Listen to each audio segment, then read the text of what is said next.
Right, okay, this is my 21.4 ergogenic aids assignment.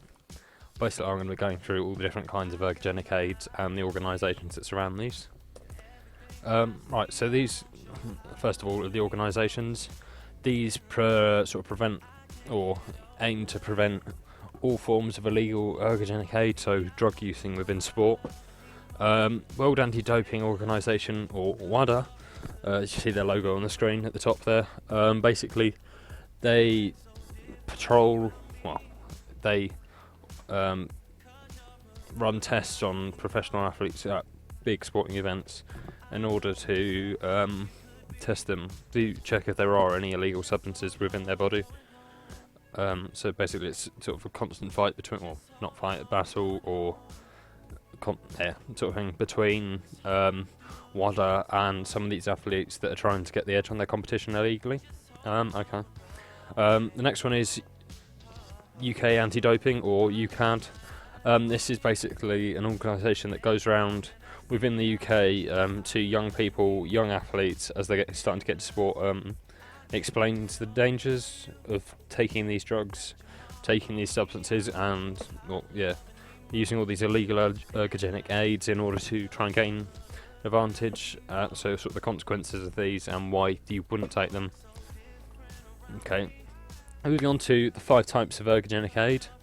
The first of these is mechanical. These are sort of physical objects or machinery or pieces of equipment that an athlete would use to improve their performance or aid their performance while training, or maybe in fact even in a sporting situation or a game or a match or a situation. Oh, yeah, I said situation already. Pharmacological or pharmaceutical, same sort of thing. These are basically like substances that you would take in that will help aid your performance in some way. An example of this would be anabolic steroids, something like that. Sort of an illegal substance that is used to aid performance in some way. Physiological aids would be something like blood doping. I'll get into that in more detail in a second, but nutritional, this will be anything like from supplements, so energy bars to protein shake, something like that.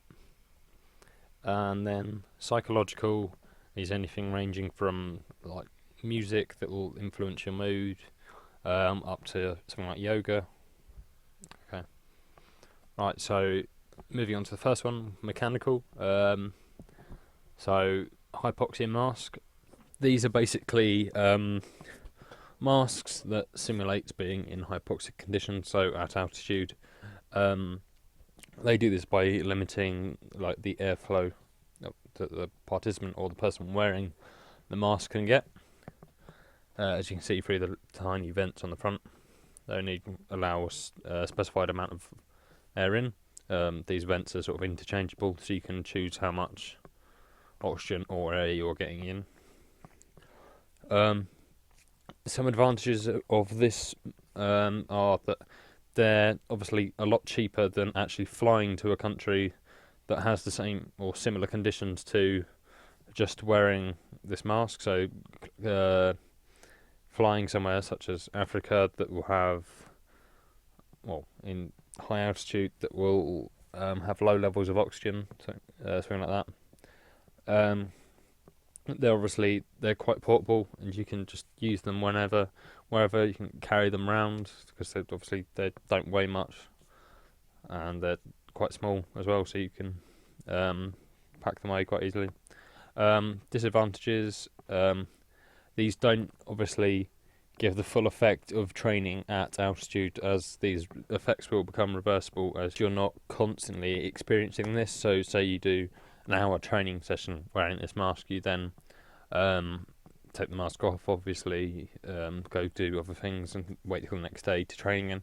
And during that time, some of the benefits that you're going to get from training with this mask on will sort of begin to diminish, and you'll lose some of the initial performance gains.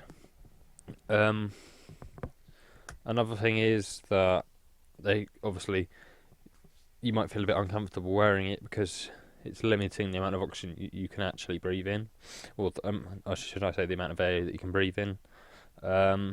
Also, you might feel uncomfortable wearing it, as you might feel people looking at you strangely.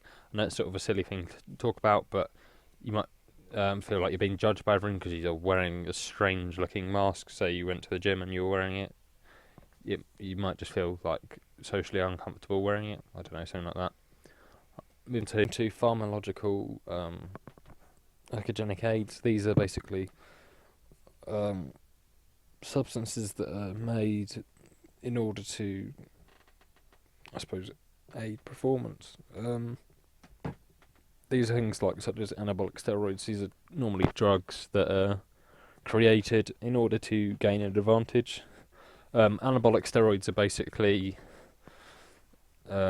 something that mimics testosterone, and it will then help you build a greater muscle mass in a shorter span of time. Well, you can't really say advantages of this, but obviously these would allow you to sort of decrease the amount of time or training time you need. It will allow you to build muscle mass quickly or faster than you would if you're doing it in a legal way. Disadvantages of this would be that, obviously, number one, that it's illegal. If you get caught with this in pretty much every sport, if they find this in your system with a drugs test, you will be banned from the event, and there will be serious consequences that way. Like, say you won an event and they found out you were using anabolic steroids, your medals or your points on the table, score table, would be taken away. Something like that. Obviously, it also has health implications because it's a banned substance, and most of these would be due to you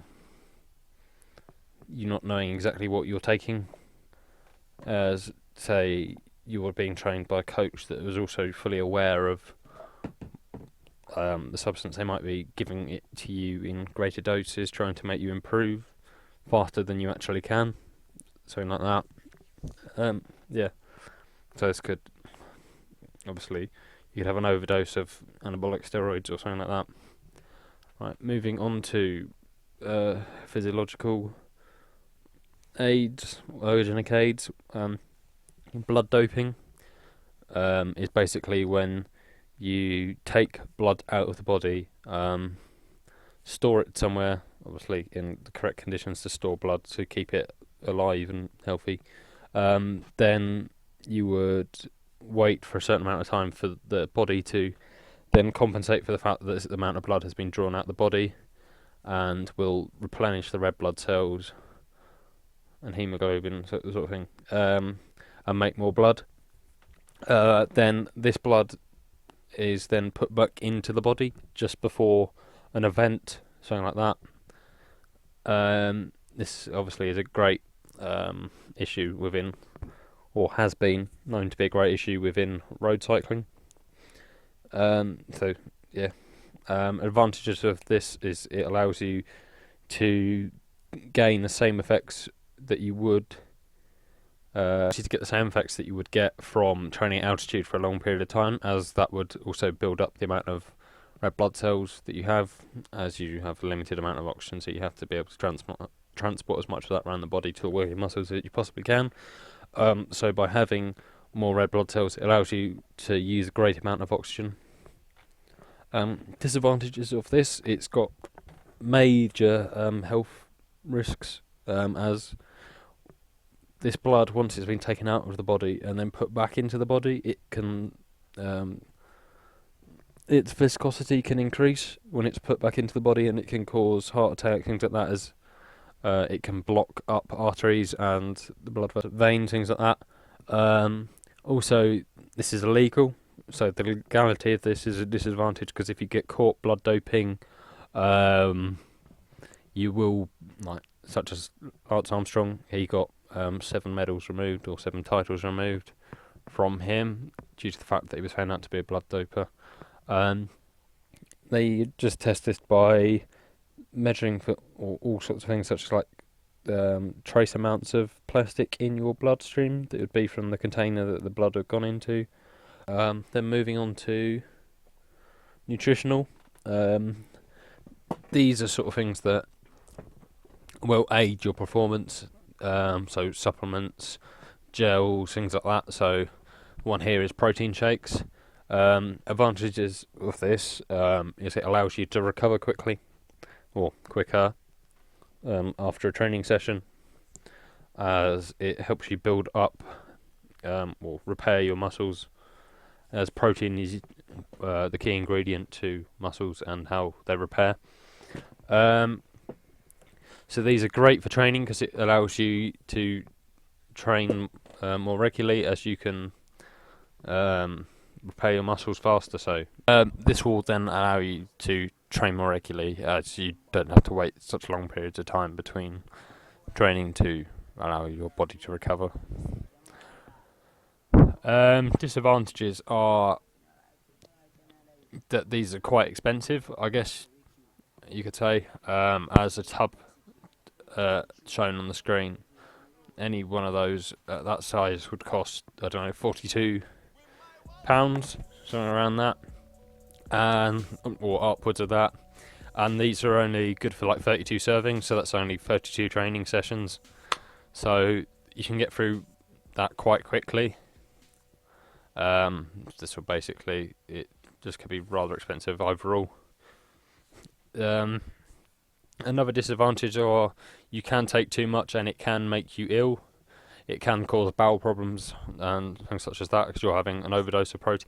It could also be a negative thing, as if you have too much of it, it can just turn, or too much protein, it can just turn straight to fat, so it can have a negative effect if you're not training hard enough to burn off all of the protein that you're intaking. And then moving on to the final, which is psychological. These are basically aids that will calm the sporting performer or athlete, or it will optimise their mind and or to the environment that they're in. So something like yoga is ideal for calming an athlete down. So say you've got a sport such as archery and you've got to be able to be very calm, and then in order to shoot straight and hit the bullseye or be as accurate as you can. Something like yoga that can calm you down, get you in the right mood, something like that. So this is an advantage, as it will allow you to be able to work on being calm and calming down enough to optimise your situation.